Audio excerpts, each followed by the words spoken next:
line saro hui ba hi atom na yung dom role tuang không hay line thế này hi ba line này dom ding le huro như tu ro hum dom ro hi ba hi line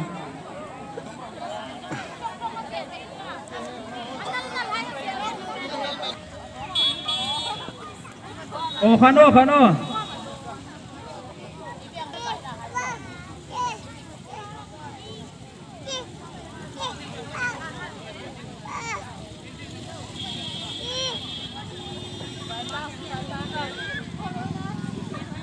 khăn tol râu lên khăn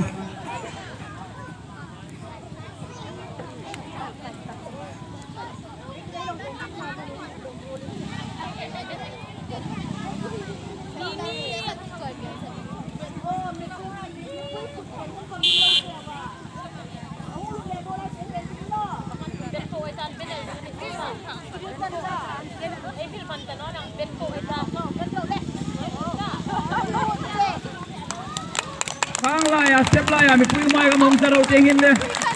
lung sai la lain sok kan tin bu cheng thei no ting na ing charo phai tengin compound te no ro le e pui kut lo pe nei tiu le lo ma um le ni lo ma um talu e khul li me lang mu thaya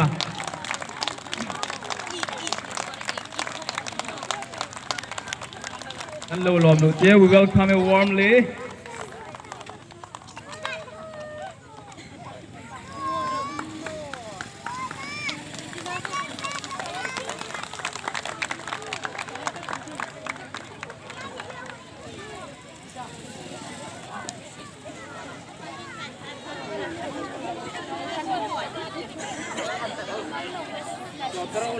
Pui itu nating lo panaitan sumsai thei amir station mele mu thaya ailoma welcome special ding kanino laising in kan hunga phil tu ding an thawa welcome ting pangkulai phil no tham kata kai chun le tuin masa taka a program chun mi pui la sakna tin kim ka don sang in ti kha mi pui ngirin sakaita ai khôn liền ai lâu lom lụt ai lom thalo tin internet mi pui reng ngir nei kun lai be nei tile ngir ai ta mai kun lai be tile lai ben tar tarai tiu lai ben tar tarai tiu lai ben tar tarai so be tiu de phat so tin so yo lai ben tar tarai tiu le ben ko ai tiu le mi pui lom om thalo ole lom om lom chu no pangai tile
takin thi na an tuk lai jingin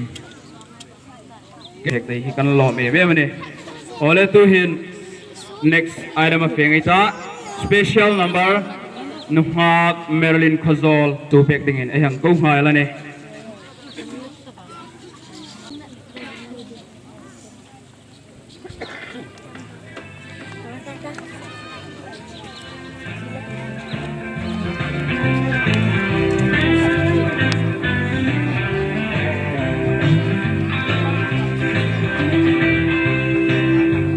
को pen ring दो रो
Tuta welcome speech karhilding matong lane mix dingania.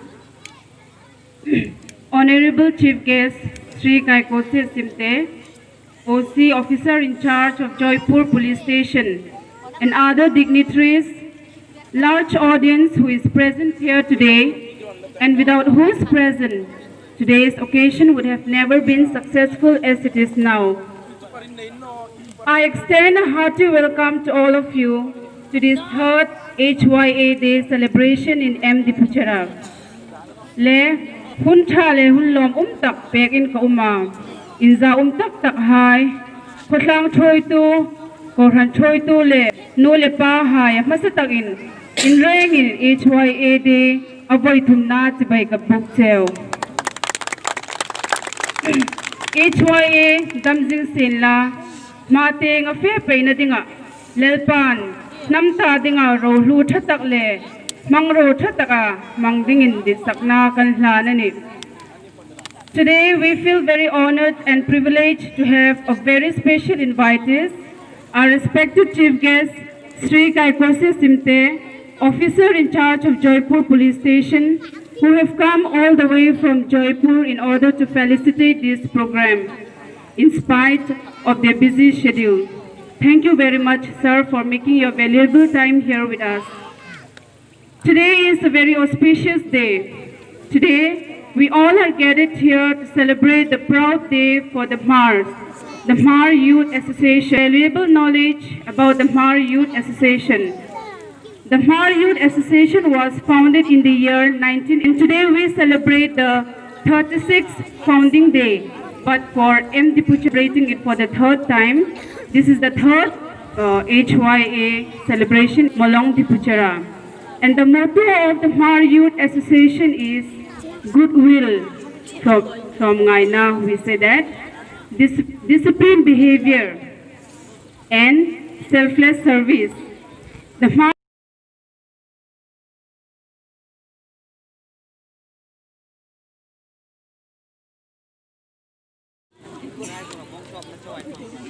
en huak sung huak Agnes Murte sunga elom tene. Now we are going to have a garlanding, a flag hosting followed by cultural dance. Garlanding to cultural dancing. Azom painting on it. Now we request our respected chief guest Sri Sir Kaikose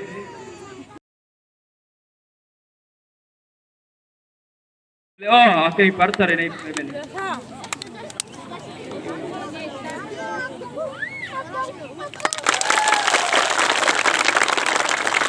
speech sa pek numa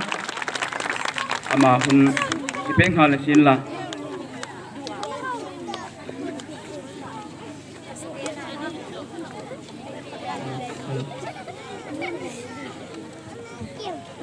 may puilo ang tunok tangay.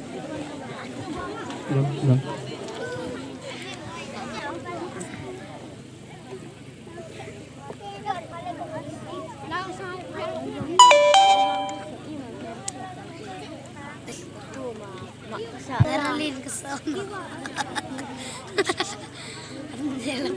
Anders.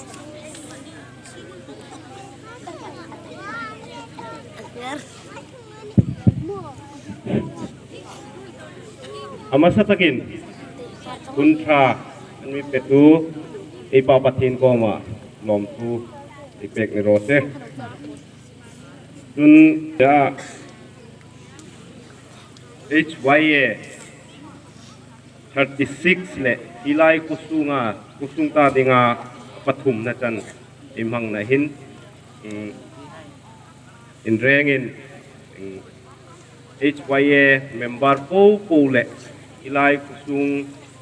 ausa tun kusung troi tu tun ko khandang danga ko tu hai in rengin keile kusung hai le karol ko hung troi hai inian tukin dibai ko hung bok jeo lomu ma bang ni kan tia ana chu azuk thil nom tak chu tarit in miti pe ka hung kun khang tar ko chen ven ta ana chu sung mi nu le pa tangwal nu ha kun nau pang sung mi po ko win in lo mi hak le kan masatakin kan hulin ngai dam ka hung ni a in milo be se ya in milo ngak tat le kan lom tu khom ka bok ani chun voisuna HYA de ejuk mang he tha katia hun khom kani no a ana chu HYA program ani han tile kan staff khom kani no a chu ka hung so kelana tu khom hin phone hungan le ka suk thudel the na kale kan motor khom kha pu thang ting thoi ron tia chu ju khem vel kha hun na hung ting le kan emergency kan nu hin thu tan le ka kaya ka ki the ni le kan ti lana in min ju phil ding ka ta ka ju phil nom tak chu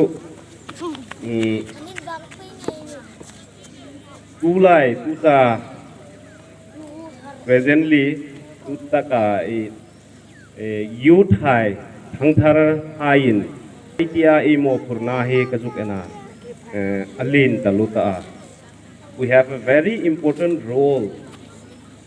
asan jo ei thoka tangrama lum media lo sin lo thoa le khatim na khomum ta lo le khain chuk na khomum lo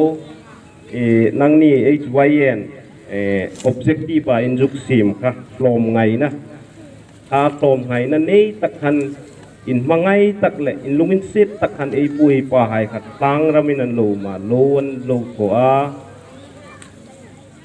anin kola mi hai in jan ting sung ding bu fain nei no khoma in sem dora an fak kola khang khan an lo ma ana chu kham hangai nan lo ma chu le khain chuk na ting ka an lo ka sam deu ta hang le khale kavel le khan tu hin tu ta present society hin abigin ni phang mi hai min hung ti ngai man chu ka ju khrim na san tak chu tu voisun hilai di puchara dinga anniversary HYA Foundation Day juk mangahin karuk til nom tak chu apigin voisun third HYA Day mangahin thothin member po povin eirenga elung rilai juk si ding chu in chuk na education ting hi ngai mo ka ngung ti tane asan chu epu ipa hai khan education khan lo la sam ta le khan tulai hin chu 4th grade ni ro se 3rd grade ni ro se ing kim khom ni ro se sarkar sin juk jong na ting khom khan minimum aslom takin 10+2 bek pa sangai police constable recruitment a thang ding khoma 10+2 ngai ante ulei chun amasa taka kanung fil le kan hungen te chu voisu nain thokin HYA member po in chuk na ting thim jil na ting education ting hi engai poimo atulan ta anno chun epu epa hai enu epa hain klom hai na nei taka mangai na nei taka sangrama an minlo umpui ka einin me nei tano lo tho a tunga thing hang ko ding khom kha ram khom om tano sarkarin khom dan hung teng pe ya kum som zo wa chu zoom cultivation khom hi phau ni tano ni สันจูไอ้ผู้ไอ้ป้าให้ขันจุนสร้างรามันหังกายมุนทักนักขันจุกฟ้าตาอันโรโลนบอลสักนาดูหินwildlife protection คอมเอกหุงนกตา forest deforestation afforestation ให้หุงนกตานักเกลจูม cultivation คอมไอ้ทอดเทจนวดิ่งนี้จูพาจุนเอไม่ฟักกันจุนขลายกระจุกสิลโนม point ประคัดกระจุกเวลสานมจูมีดำตะกินเองไงด่านเหตุไลจุเลขันจุกขมาสรการสินหลักตะลุอักขังกายนานกยังเองไงสักอันนี้ที่จุรองคอนเซปต์ตกอันนี้ปานดอร์ทอตูปานดุการทอตูคมค่ะ BA พาสขัดเกรจุดประคัดินปานดอร์ทอเลอันเดอร์เมทริกประคัดินปานดอร์ทอคมค่ะ difference ตกอันนี้ข้าจุกหิดกันนูมาจนอปันหินะกจุกสิมนมจุกวุ้ยซุนสปอร์ตคอมมินนี่ดิ่งนี่เลยขันดูแลหินสปอร์ตสิมาขันจุเบกกิ้งไอ้นี่นอเลยหินกุสุงอินเคลฟุตบอลนี่ล้อเสียงany game จนแอตเลติกคอมนี่ล้อเสียจิมนาสติกไฮคอมนี่ล้อเสียกิมนี่ล้อเสียมาขันเบกกิ้งไอ้นี่นอเลยขันกุสุงเฟลเดียวฟานฟราเดียวอินจอมทางเดียวอินจอมเทจุมฟุตบอลถ้าเดียวอินเคลที่เขาตมาไม่รู้นี่ครับมาขันอันนั้นจุเบกกิ้งไอ้นี่นอเลยขันดูคอมอาเฟ่เพย์โม่อะไรขันลาสอันนี้ decision ค่ะไอ้ตัวไอ้วัดโลกละอันนั้นจุดดูหินplatform ถ้าเดียวนี่ปีกินไอ้นี่อาสัมสุงาอมหาเฮลสัสมาจุดมูเทดิ้งขันดูหินมิโซรัมนิโรเซมณิปุรนิโรเซคิงกิ้งอันทุกฟุตบอลเพลย์ถ้าเดียวไอ้นี่มีทางมีให้ตรอดูเล่มหินจู ISL คอมอันนี้เฮล่าตรอดูหิงให้ฮิปแพลตฟอร์มตั้มเดียวอุมันเตะขลีกันสปอร์ตไซค์คอมพีง่ายนะตั้งง่ายสปอร์ตไซค์คอมมาโทษให้ดูให้ชัดเจนทอปีตาจุน HYN ไอเบกง่ายเนาะแพลตฟอร์มใครซิมเบกเนาะง่ายจุนมาซาร์วิสโบกันจูคุยสลัมนั่นดิ้งโลนะกูเห็นจูสปอร์ตฟุตบอลดำเป็นทีมตลกันจูแพลตฟอร์มมาฟุตบอลอะไรจนเขาสักเดือนrecently ธรรมศักดิ์เรียลกัน ISL นี่เคลป้าอีเมนที่สัก10 มิลลิอนดงเงินที่มันพูดปากถ้าป้าคมค่ะมันพูดอินเรทเฮตกาฟุตบอลโลเปดตุหินแบงเกลร์2.5 crore ละอินันโจกันเลยห่างหายตามค่ะลำปุยเปตาจุนบอยซุนทาร์ดfoundation day ไอจุกมังหินใครยิงให้ผมเห็น HYA ฮูกูไฮเลเมมเบอร์คู่บินไอเมมเบอร์ให้ encourage ให้ทอดิ้ง platform ไอซีมเปกดิ้ง guide ไอทอง่ายจนอัธยานเลยอาการเลยHYA นิโรเซกุสุงช่วยกูหายเลยอินเรมินอาการฮิเลยเวียงหายกุสุงหายหินหิงหายหิ awareness campaign seminar หายคอมพรานกระจุกติดนี้คุณสปอร์ตกระจุกสิกไลตักหันทิลปักโคลักอปอยโมตักจุนจังกังเทนอนะตักจุกจีเตฟุตบอลหุ่งทีมเมตาเอ็นตินันกุสุงฟุตบอลเมตากอลปันฮีปัตลุเมจุกสปอร์กันจุมีนันมีโอรันเลจานติงเลสีเรหังทุงจุยหังโดนงาลาตรอคมจุทราคมนิโลจุเลยจุงโดนตรอจูข้าจุเลยจุกโดนขันการขัดการนี่ข้าจุทรักตีน่าจุเลยโดนมีข้าจุkidney problem ane liver problem ane ka intena makan jo atam takin maximum he will be able to play 5 years after 5 years condemned totally condemned alekan sports in Nigeria play in the spirit of game tiang diu in ruina thele ko kuma sport sit tin noจุนสปอร์ตแรงฮีนิคัตา success เทียนเนาะ continuous and constant effort ไง นี่ที่น่าจิงการที่น่าตัวปานามานี่ก็อินสุดด้วยง่ายทิลเองกิมหิมิริมปิงเอ็นหุ่นโอเร่งเร่งที่ไปบิลินนั้นมิสิลเปกอังดิวหินมอโอยนิคตาบันรำกายเห็นนิโนอังดิวหินไลฟ์คอมเฮนิคตาสิมเพียนโนนี่ที่น่าจิงการอินทกาทูชนะตักษาติดกูพอลาที่ยังดิวขันมอมาเลมานี่เลมานี่ใครอินสุดยอดทอปีไงอ่ะคาลีขันสปอร์ตทอคอมหินสปอร์ตทอไงอ่ะสปอร์ตทอพาเลคอมcontinuous อาทิตย์เลยทอดิ้งคมจุปฏินฟิตมาทอดิ้งรุยนัทเฮเลทอขันจุsuccess นัดิ้งลำพุยเนาะจนปฐุมนาก็จุกฟิลโนมจุปีกินจุกฟิลดิ้งขันจุนี่ปีกินถาดูเลมหาใครโม่หูตูดิ้งเองจุดหูตูช่วยตูจุกนี้ดิ้งให้ติดตลอดหูตูป้าจุกนี้ให้จักตลอดจุโม่ที่เลยเห็นเฟลตะกินไงโนเตียงไงโนละกระฟิลตกผัดจุมูลทรงคอมเห็นรอหูตูอินินจูเลยปีกินที่จะเอามันตักตะกาก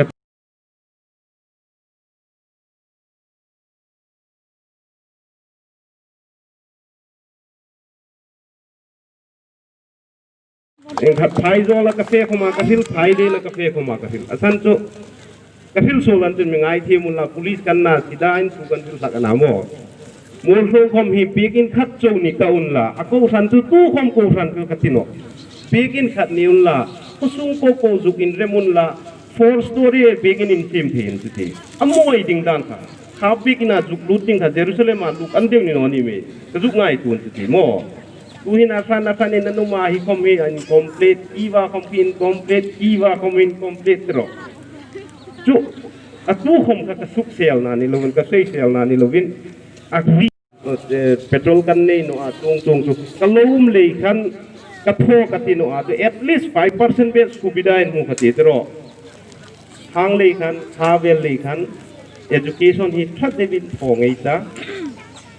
han department tin hin fourth grade at in Tokin, first grade can conclude to make it. Hanju Maram, Tadoram, Kukilen, Sukilen, Naitalo. A low on the Kati. No, Halekan Ram a moon at income dance Natano. We soon a Gazuki, Natakju. In Juk nothing he Manongata, Pakat to make it. Jun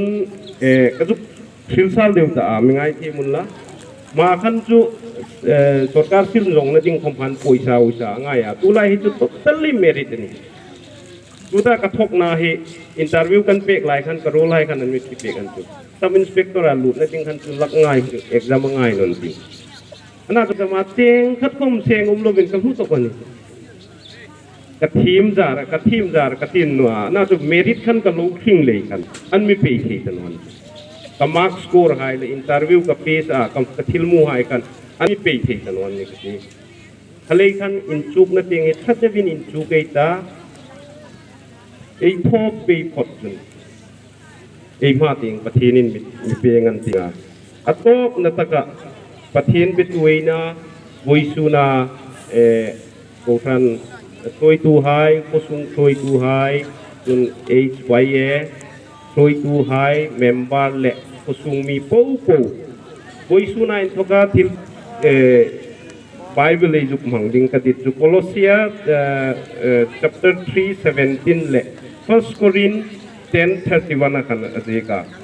ingkim whatever you do do in the name of God atika kam hangeita ingkim ei thopo ka sports games tho hai comment jingkar ei thowa in thokin strong try na le chun kusung thoi tu hai in chuk jing lai student hai chun HYA thoi tu hai ing kim a tho po pathin ming isu krista mingin tho in la chu lo sing na kha e pathin ku ta omani ki ka azu khil no mani a hale khan hi bible chang he tu ta tum HYN e juk phang ding in ka hung tit sakani กระชิลเซดิวตาตรงคอมเพกระตรงฟังของพอินทรีทีมดีอินทรีทีมโนมทีมจะทีมเบกเด็กตนกันนู้พิมพ์ไทยอนาจุมาตรงกำลังโนนาสอดดิวตากันออกเทวาอนาจุกตุสิไลกะอินทรีทีมถูกกระดิ่งจนคุณก็ดิวอินมีเปกาสอดดิวอินมีโลภะกาอนาจุดิฉันเฮจุกเตะเทเลหินอินจุงอลอมทุกทิลาจนอิงคิมโพเทปทินจาราจันเฮจุกผักเทเลหินปทินก็มาไอลอมตูอุมรอเซตลอเม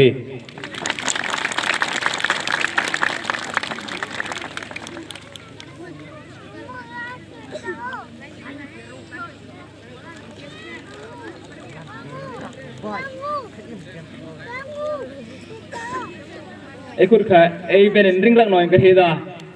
ทีละไอ้ชุ่มปูเละขอไล่ละลมตูให้คมไอ้เรียงินลมทุเรศในคนไล่เป็นไอ้ที่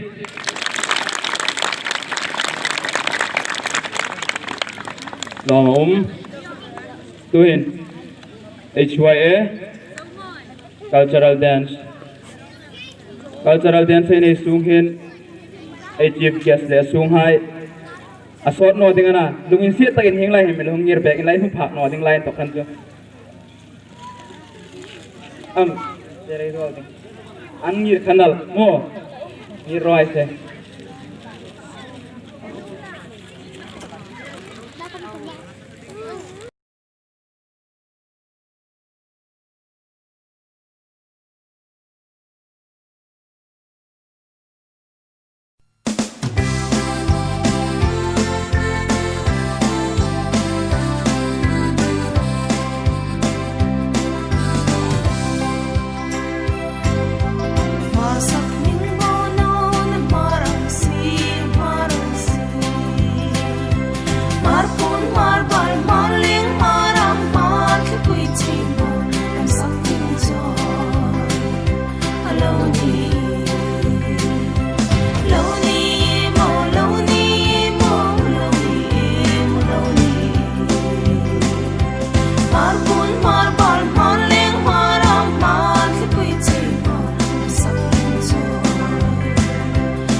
laya poimo tak pakhat chu fashel tok lam tu laya bambudan santi hi ani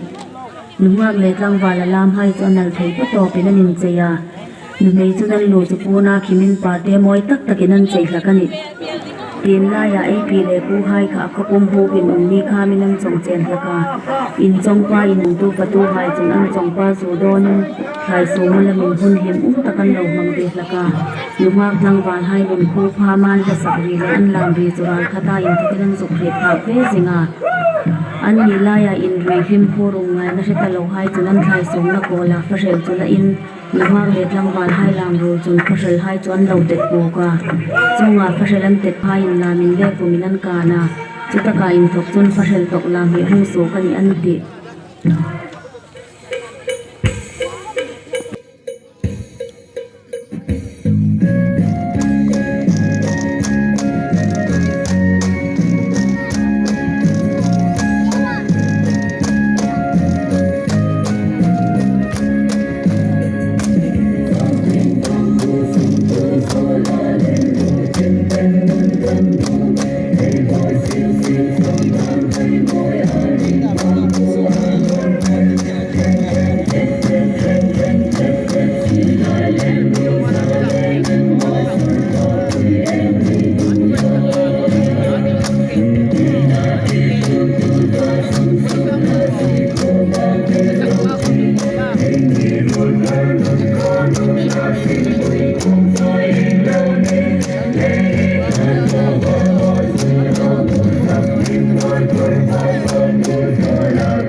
Hãy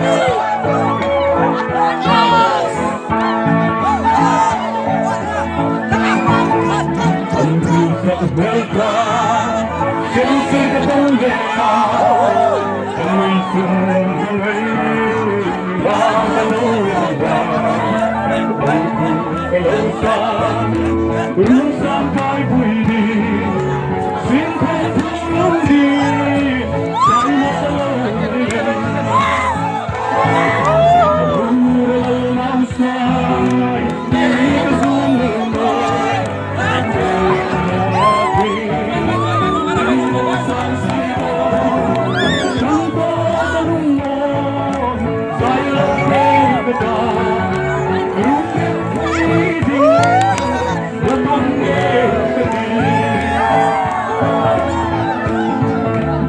để không bỏ